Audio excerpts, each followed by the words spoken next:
Assalamualaikum warahmatullahi wabarakatuh. Selamat datang kembali di channel Nara Story. Dan tentunya masih bersama saya Mas Nara di sini. Apa kabar kalian semua? Semoga selalu baik-baik saja, sehat badannya, dilimpahkan rezekinya, dan dihindarkan dari segala mara bahaya. Amin. Di kesempatan kali ini saya akan menceritakan sebuah cerita drama rumah tangga dengan judul Terpaksa Menjadi Ibu, melanjutkan dari part sebelumnya. Oke, seperti biasa sebelum ke ceritanya, bagi kalian yang belum subscribe channel Nara Story, silahkan bisa subscribe dulu lah, dan aktifkan lonceng notifikasinya agar kalian tidak ketinggalan cerita menarik dari channel Nara Story. Dan jangan lupa juga untuk share and like, tentunya agar Mas Nara lebih semangat lagi untuk menghibur kalian. Oke, kalau sudah, terima kasih, and so just start keep up with me. Yura membawa Kayla dan Keisha keluar dari kamar itu. Melihat Yura berhasil membawa Kayla dan Keisha keluar, ada perasaan lega di hati Aksa. Walaupun masih terlihat pancaran kesedihan di mata Kayla dan Keisha, tapi setidaknya keduanya sudah mau keluar dari kamarnya. Yura mengangguk sambil tersenyum pada Aksa, kemudian mereka pun menuju ruang makan untuk menikmati makan malamnya. Setelah selesai menikmati makan malam, Yura mengajak Kayla dan Keisha menonton televisi. Keduanya sudah lebih membaik dari sebelumnya. Melihat Aksa yang berjalan menuju kamarnya, Yura pun teringat dengan permintaan kedua keponakannya itu. Kayla, Keisha, kalian tunggu di sini dulu ya, ucap Yura sembari beranjak berdiri. Kayla dan Keisha hanya mengangguk dan kembali menikmati serial anak-anak yang ditayangkan di televisi. Aksa, tunggu. Mendengar namanya dipanggil, Aksa pun menghentikan langkahnya, menoleh ke belakang dan mendapati Yura yang setengah berlari menghampirinya. Ada apa, Yura? Aksa, ada yang ingin aku bicarakan padamu. Ini tentang anak-anak dan penting. Apa itu? Sebenarnya tadi Kayla dan Keisha mengatakan padaku untuk mengunjungi makam Yuna. Mereka sangat berharap untuk hal itu. Bagaimana? Apa kamu setuju? Aksa terdiam sejenak. Ia tampak menimbang permintaan kedua putrinya itu. Sebenarnya aku juga ingin mengunjungi makam Yura, tapi untuk saat ini aku tidak bisa meninggalkan pekerjaan. Ada banyak proyek yang harus kuurus. Pekerjaanku sangat menumpuk karena kamu tahu sendiri kan, akhir-akhir ini aku sering cuti. Tapi sepertinya mereka sangat ingin mengunjungi makam ibunya. Dan aku bisa melihat tadi kalau mereka sangat berharap juga. Aksa terdiam, dia dihadapkan dengan pilihan yang sulit. Bukannya dia ingin mengabaikan keinginan kedua putrinya, tapi pekerjaannya kali ini memang benar-benar tidak bisa diabaikan lagi. Aksa sudah beberapa kali menundanya, dan itu membuat partner bisnisnya kecewa. Bagaimana kalau aku saja yang membawa Kayla dan Keisha? Kamu bisa tetap di sini dan pekerjaanmu tak akan terkendala juga. Sepertinya itu ide yang bagus. Ya sudah, kalau memang ini keputusannya, aku akan memberitahu anak-anak dulu. Yura, tunggu. Kalau kamu juga sudah sangat ingin kembali ke Indonesia, aku mengizinkannya. Soal Keisha dan Kayla, biar aku yang akan menjemput mereka ke Indonesia setelah pekerjaanku sudah selesai. Mendengar itu, senyum di bibir Yura seketika terbit. Kamu serius, Aksa? Iya, aku serius. Masalah perceraian kita, aku akan mengurusnya. Kamu tenang saja. Terima kasih banyak, Aksa. Iya, kalian bersiap-siap saja. Aku akan membooking tiket untuk kalian sekaligus Dava. Maaf, aku tidak bisa mengantar kalian ke bandara karena besok aku harus berangkat pagi-pagi sekali. Iya, tidak apa-apa. Ya sudah, aku mau ke kamar dulu. Mau istirahat. Iya, silakan. Kemudian Yura kembali menemui Kayla dan Keisha untuk menyampaikan kabar itu. Aku juga harus mengabari Dava. Dia pasti bahagia mendengar kabar ini, gumam Yura dalam hati. Yura pun kembali ke ruang tengah dan bergabung dengan Kayla juga Keisha yang tengah menikmati serial anak-anak di televisi. Dengan wajah yang sumringah sebab tak bisa menutupi kebahagiaannya saat itu, Yura pun menatap kedua keponakannya itu. Kayla, Keisha, panggil Yura membuat gadis kecil itu menoleh ke arah Yura yang tersenyum. Barusan tante bicara pada papa kalian untuk minta izin. Dan coba kalian tebak, Apa yang Papa katakan? Tanya Yura. Apa Papa mengizinkannya, Tante? Tanya Keisha tampak penasaran, begitu juga Kayla yang terlihat menunggu jawaban dari Yura. Yura pun mengangguk. Papa mengizinkan, dan besok kita akan ke Indonesia. Bagaimana? Kalian sudah senang? Tanya Yura. Keduanya pun langsung mengangguk senang. Iya Tante, balas Kayla dan Keisha serempak. Yura pun menghampiri Keisha dan Kayla merangkul keduanya dengan penuh kasih sayang. Kalau begitu, Kayla dan Keisha sudah bisa istirahat dong malam ini. Biar besok saat kita berangkat, badannya jadi lebih fit, ucap Yura dengan lembut. Kedua gadis itu pun langsung mengangguk. Yura beranjak berdiri dan mengulurkan tangannya pada Kayla dan Keisha. Kedua gadis itu pun menyambut uluran tangan Yura dan ikut beranjak berdiri. Setelah Yura berhasil menidurkan Kayla dan Keisha, dia beringsut dari kasur tersebut karena ingin ke kamarnya. Saat Yura hendak membuka pintu kamarnya, tiba-tiba Aksa yang entah mencuri dari mana memanggilnya. Yura, panggil Aksa. Yura pun menoleh dan menatap Aksa yang sudah berdiri di belakangnya. Ada apa, Aksa? Aku sudah membooking tiket pesawat untuk kalian berempat. Aku memilih penerbangan pukul 10 pagi. Jadi kalian harus tiba di bandara pukul 9 untuk check-in. Iya, terima kasih Aksa. Maaf sudah membuatmu repot. Tidak apa-apa. Yang kulakukan ini tidak seberapa dibandingkan pengorbanan kalian untukku dan kedua putriku. Aku juga minta maaf karena sudah menyusahkan kalian dan menyeret kalian dalam situasi yang tak mengenakan ini. Tidak apa-apa. Aku juga melakukan ini demi Yuna dan kedua keponakanku kok. Ya sudah, kalau begitu kamu kembali lagi istirahat, ucap Aksa yang diangguki oleh Yura.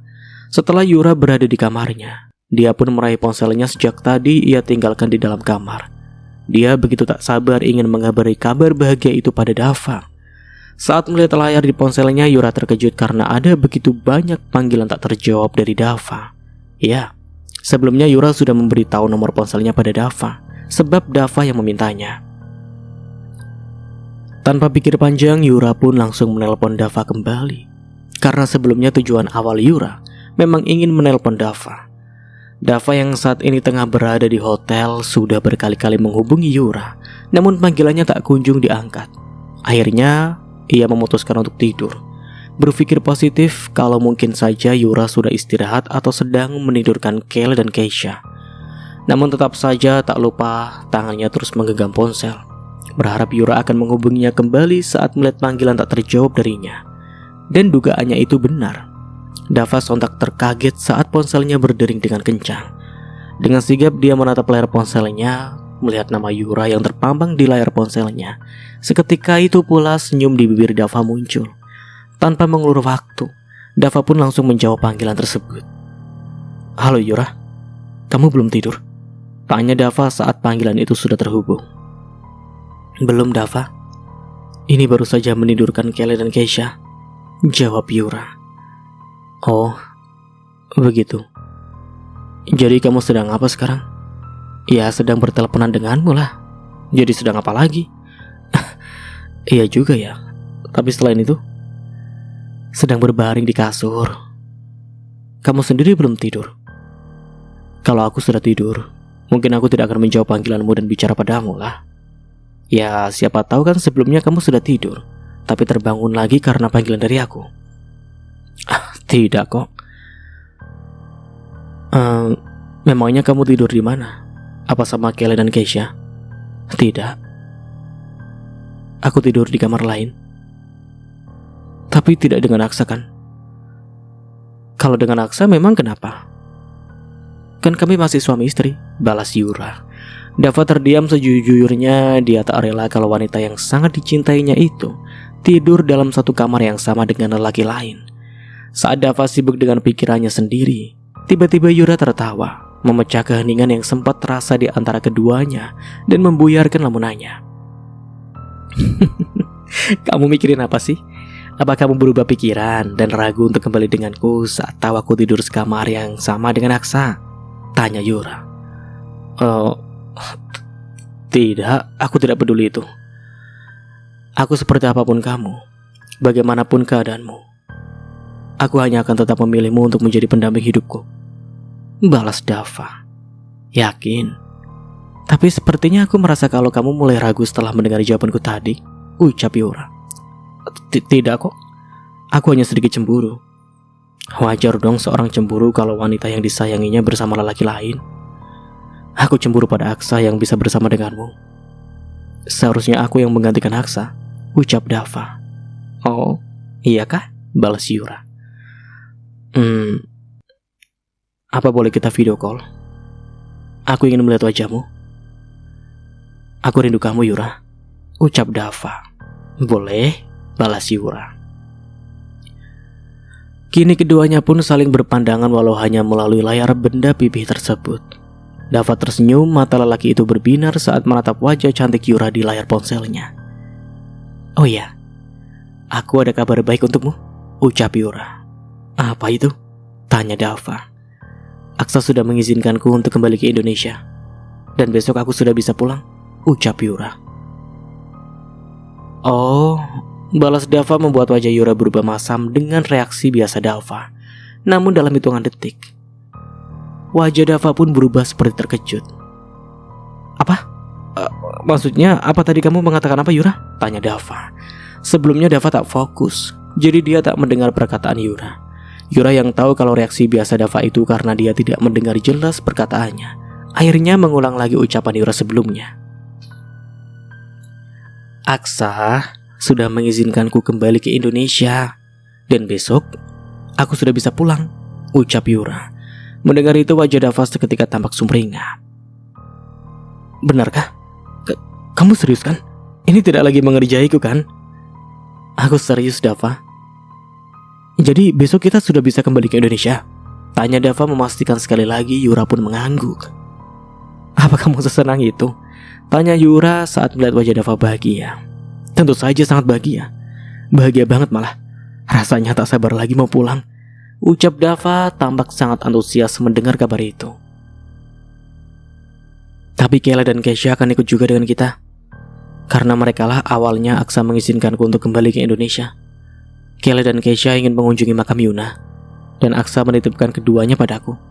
Setelah urusan Aksa di sini selesai, barulah dia menjemput Kayla dan Keisha lagi, jelas Yura.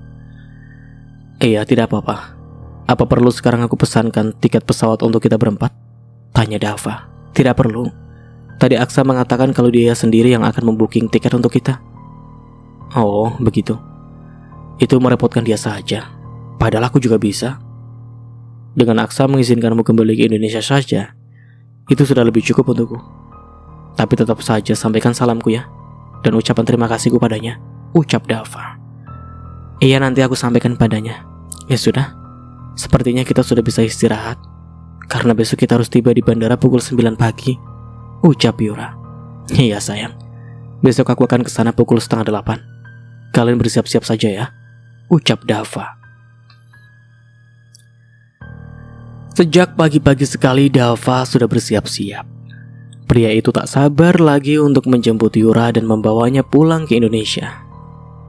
Sepertinya aku sudah bisa menjemput mereka, gumam Dava sembari memperhatikan arloji di tangannya.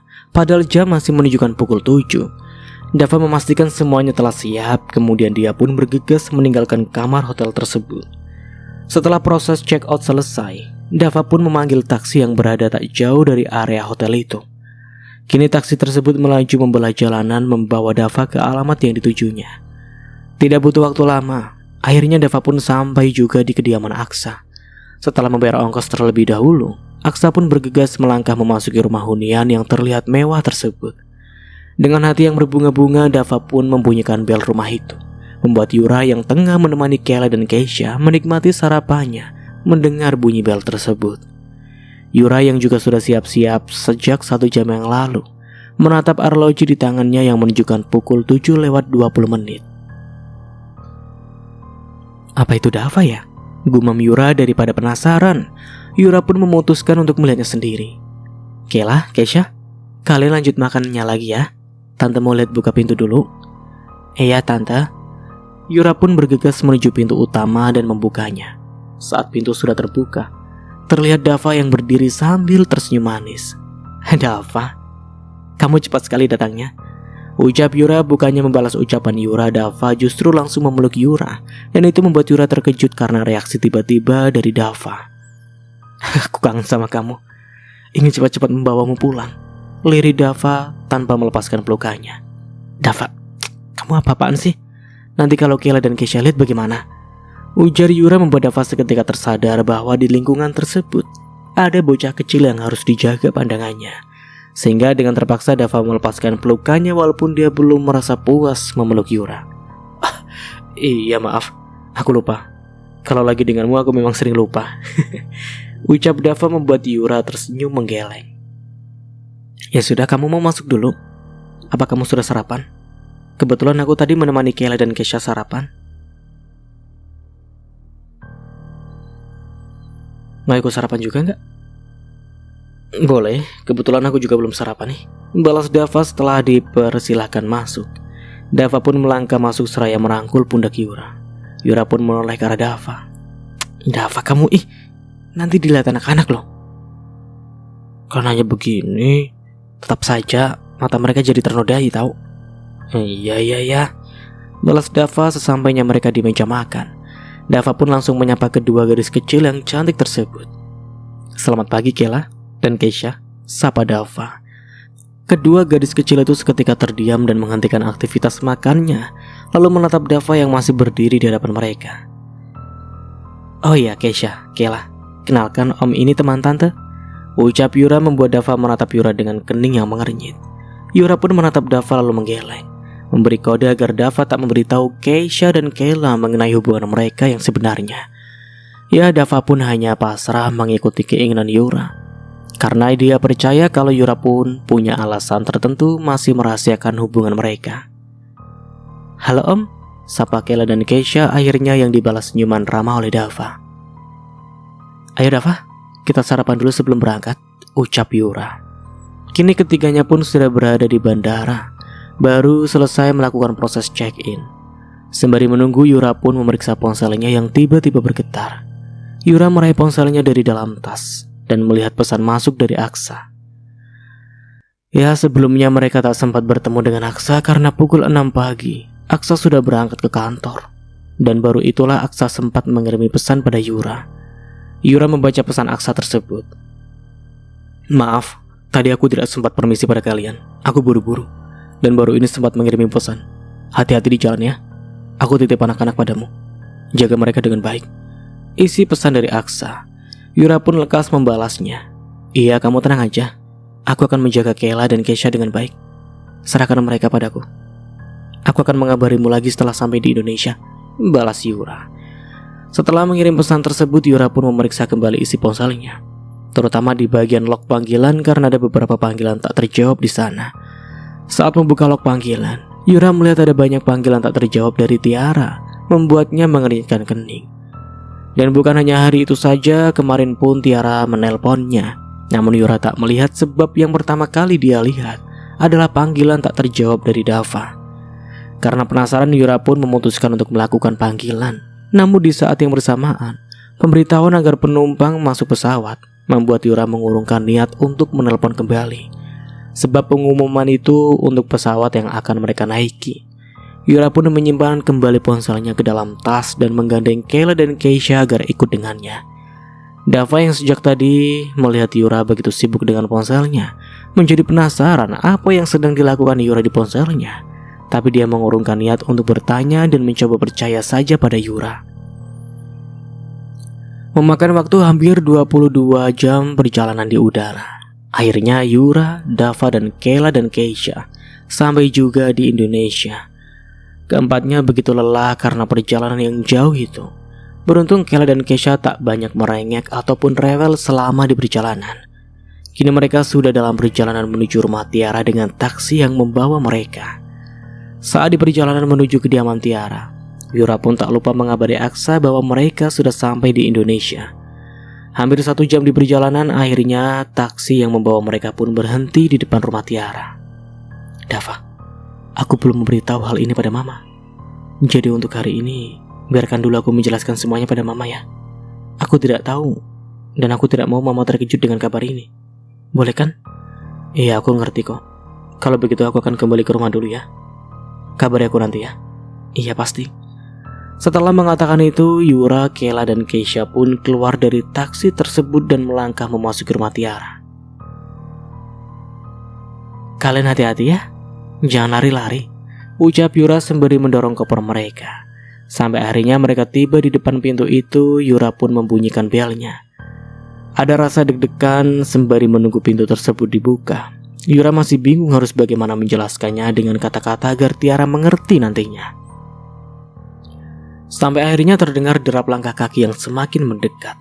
Saat pintu terbuka, Yura pun terkejut melihat seseorang yang berdiri di hadapannya. Yura terkejut bukan main saat menatap terpana sosok wanita yang tak pernah dia duga akan muncul kembali di hidupnya. Wanita itu berdiri di sana dengan mata yang lembab. Walaupun di wajahnya terdapat luka bakar, namun Yura masih dapat mengenalnya. "Yuna," lirih Yura. Tapi seketika itu juga Yura langsung menggeleng sebab tak percaya dengan apa yang dilihatnya saat ini. Tidak mungkin. Apa kamu benar, Yuna? Bentar, aku tidak mimpi kan? Tanya Yura sembari mengusap-ngusap matanya. Yuna pun menggeleng pelan. "Tidak. Ini aku, Yuna," lirihnya dengan suara yang bergetar.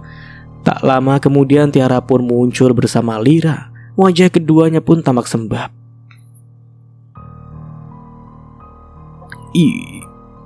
"Yuna," lirih Yura. Tanpa ragu Yura melangkah maju dan memeluk Yuna erat-erat. Dia merasakan kehangatan tubuh saudara kembarnya, seolah mengonfirmasi bahwa ini bukanlah mimpi.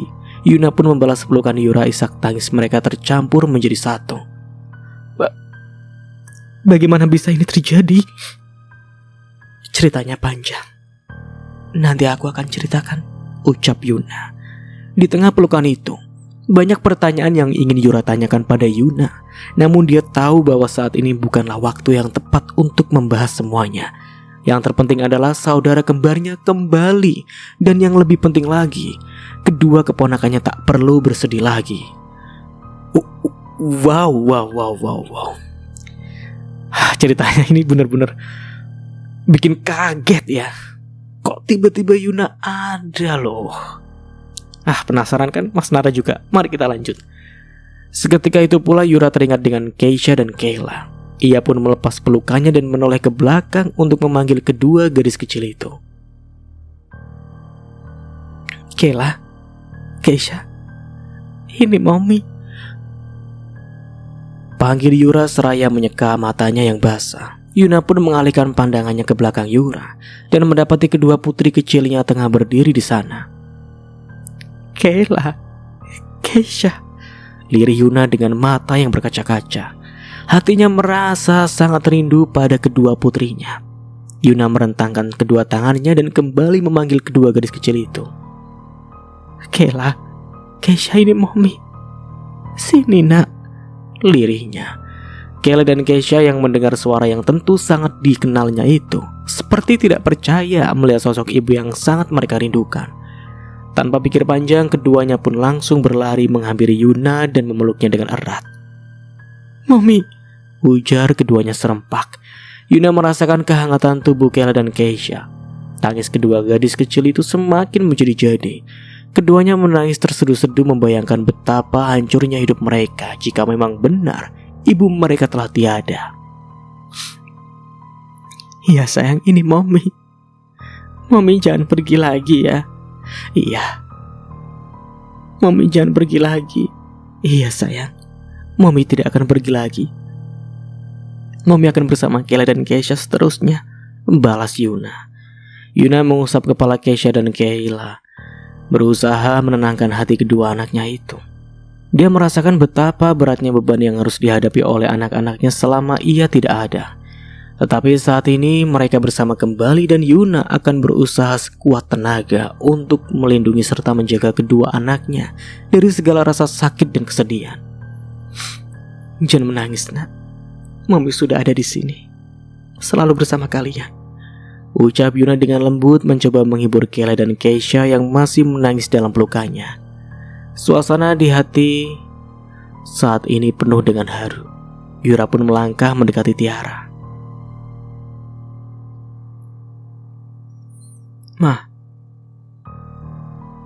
ini seperti mimpi," ucap Yura yang diangguki oleh Tiara. "Apa Aksa sudah tahu?" tanya Yura. "Sudah. Mama sudah memberitahunya dari telepon. Mungkin dia tak lama lagi akan tiba di sini, karena Mama menelponnya sesaat setelah pesawat kalian take off." Begitu Aksa mengetahui kabar ini, dia langsung membuking tiket pesawatnya dan bergegas ke sini. Syukurlah, dia pasti sangat bahagia dengan kabar ini. Tapi, apakah Mama sudah tahu tentang... Mama sudah tahu semuanya dari Indri, balas Tiara. "Jadi Tante Indri kesini?" tanya Yura. Tiara pun mengangguk. "Ayo, kita masuk dulu," ucap Tiara. Mereka semua pun masuk ke dalam dan Yura semakin terkejut saat melihat keberadaan Indri di dalam. Melihat semuanya datang, Indri pun beranjak berdiri dan gegas menghampiri Yura. "Yura, maafkan Tante sudah sangat egois padamu dan juga Dava," lirihnya. Yura menatap Tiara dan yang lainnya. Tiara pun mengangguk pelan. Indri yang pertama kali menemukan Yuna. Dia juga yang membawa Yuna ke sini, ucap Tiara. "Maafkan Tante, Yura." "Iya, aku sudah memaafkan Tante kok," balas Yura. Dan beberapa saat kemudian, Dava muncul membuat Yura heran, sebab dia belum menghubungi Dava sebelumnya. "Dava, kamu kok di sini?" tanya Yura. "Mama yang menghubunginya. Ada yang harus kita bicarakan padanya," ucap Tiara. Pandangan Dava tertuju pada Yuna membuat lelaki itu seketika terkejut dan bingung dengan situasi yang dia lihat saat ini. Yuna? Bagaimana bisa?" lirih Dava. "Iya Dava, maaf karena kalian jadi mengalami masalah rumit seperti ini," ucap Yuna. Aku tidak mengerti sebenarnya apa yang terjadi," tanya Dava. "Sebenarnya aku selamat dari kecelakaan itu. Aku berhasil keluar dari mobil itu sebelum mobil itu meledak. Dan wanita yang kalian duga adalah aku. Dia seseorang yang saat itu hendak menolong. Tapi mirisnya dia justru yang terkena ledakan mobil," ucap Yuna. Dava hanya bisa terdiam mendengar berita mengejutkan itu. Tapi dia juga merasa lega karena Yuna masih hidup. Lalu Indri pun menghampiri Dava. "Dava, maafkan Tante. Tante sudah egois padamu dan juga Yura," ucap Indri.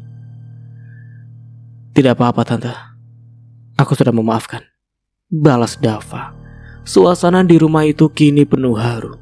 Semuanya kembali seperti sedia kala. Hingga akhirnya Aksa pun datang. Aksa menatap Yuna dengan takjub, hatinya berdebar kencang. Tak percaya dengan apa yang dilihatnya saat ini. Yuna, wanita yang selama ini dikira sudah meninggal, kini berdiri di hadapannya dengan wajah tersenyum lembut. Air mata kebahagiaan mulai mengalir di pipi Aksa yang masih terpana. Dengan langkah gontai, Aksa mendekati Yuna. Rasa haru dan bahagia bercampur menjadi satu. Begitu dekat, Aksa tak tahan lagi. Ia langsung memeluk Yuna erat, mengecup keningnya. "Yuna, aku tak menyangka kau masih hidup," bisik Aksa dengan suara parau. Yuna membalas pelukan Aksa, meneteskan air mata. "Aku pun tak menyangka bisa bertemu denganmu lagi, Aksa. Aku merindukanmu," lirih Yuna. Aksa mengusap air mata Yuna tersenyum haru. "Kini kita tak perlu merindukan lagi, Yuna. Kau telah kembali. Dan kita akan mulai hidup baru bersama. Aku akan melindungimu selamanya," kata Aksa dengan penuh keyakinan, merapatkan pelukannya pada Yuna, tak ingin melepaskannya lagi. Kini suasana di rumah Tiara begitu ceria dan penuh kebahagiaan. Singkatnya 3 bulan kemudian, Yura dan Dava akhirnya resmi menjadi pasangan suami istri setelah melewati liku-liku perjalanan cinta yang panjang. Pernikahan mereka digelar dengan meriah dan mewah di sebuah hotel berbintang 5. Yura mengenakan gaun pengantin putih yang anggun, sementara Dava mengenakan setelan jas hitam yang elegan. Keduanya tampak begitu bahagia dan berbinar, seolah-olah kebahagiaan itu telah lama mereka nantikan. Tawa dan senyuman terukir di wajah mereka saat mereka melempar bunga ke para tamu yang hadir. Mereka menari bersama di atas panggung, bergandengan tangan dengan erat sambil menikmati alunan musik romantis yang melantun di udara. Tak ada yang bisa menggambarkan kebahagiaan mereka, terlebih setelah perjuangan panjang yang telah mereka jalani. Namun mereka tetap saling mendukung dan bersama-sama melalui berbagai masalah. Saat acaranya selesai, Yura dan Dava berjalan bersama menuju mobil pengantin yang telah menunggu. Dalam perjalanan menuju tempat yang akan menjadi saksi awal kehidupan baru mereka, mereka saling berbisik tentang impian dan harapan yang akan mereka wujudkan bersama. Keduanya sepakat bahwa tak ada lagi rintangan yang bisa menghalangi cinta mereka, dan mereka akan terus melangkah maju bersama-sama menghadapi apapun yang akan datang. Dan ceritanya pun akhirnya selesai. Wah, oh my god, akhirnya ceritanya selesai. Dan semuanya tidak pernah terfikirkan di pikiran Mas Nara ya. Apa ya sih? Penuh plot twist gak sih? Penuh plot twist, penuh kejutan pokoknya ceritanya. Dan menurut Mas Nara ini ceritanya sangat kompleks sekali, sangat komplit lah. Tapi lebih banyak ngeselinnya sih di awal. Ya gak sih? Tapi ternyata semuanya berakhir mengejutkan ya. Mas Nara gak nyangka loh tiba-tiba Yuna ternyata masih hidup. Mas Nara pikir sih si Aksa bakalan move on atau dapat wanita lain lagi, terus Dava dan si Yura kembali bersama dan akhirnya menikah.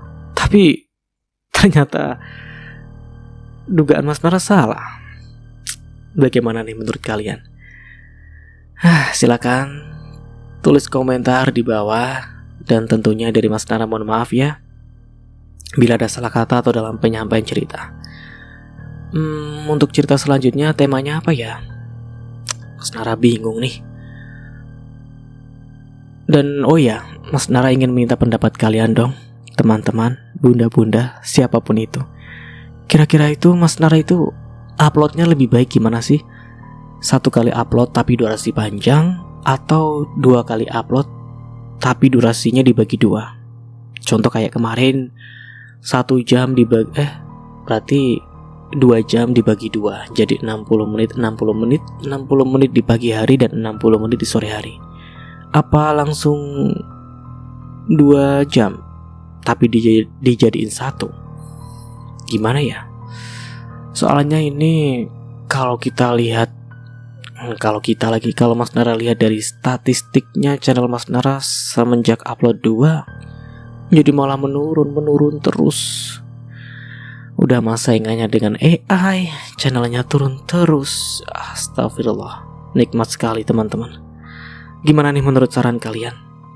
1 kali tapi lama, atau 2 kali yang lama itu dibagi jadi 2? Mas Nara butuh pendapat kalian, tolong. Ya seperti itu sajalah. Nanti sore enggak lah, belum ada cerita. Mas Nara nyari-nyari dulu. Semoga ada yang cocok. Kita jumpa di hari... Bentar, ini hari apa ya? Ini hari apa sih? Dari Rabu. Kamis kita akan bertemu. Dengan nantilah Mas Nara ingin mendapat pendapat kalian dulu. Enaknya 2 kali sehari atau 1 kali tapi lama? Itu Mas Nara ingin sekali bertanya dan butuh jawaban dari kalian. Apalagi ya? Oh ya, Mas Nara mau minta saran lah dari kalian. Kira-kira apa ya untuk memajukan channel ini? Mas Nara bingung kadang. Sebegitu beratnya bersaing dengan AI. Entahlah. Ini Mas Nara bukannya mengeluh sih, cuman apa ya? Curhat mungkin. Intinya, entahlah, semoga aja channel ini bisa bertahan dengan lama untuk bisa tetap menghibur kalian. Ya seperti itu aja lah. Jika ada yang ingin ditanyakan, bisa ditulis di kolom komentar, atau ada sesuatu yang ingin kalian sampaikan juga bisa tulis di kolom komentar juga. Intinya Mas Nara mohon maaf, dan seperti biasa ya, ambil sisi positifnya dan buang sisi negatifnya dari cerita di atas. Dan dari Mas Nara mohon maaf ya bila ada salah kata atau dalam penyampaian cerita. Akhir kata, wassalamualaikum warahmatullahi wabarakatuh. Sampai jumpa di video lainnya and see you. Ciao. Kita bertemu lagi di hari Kamis.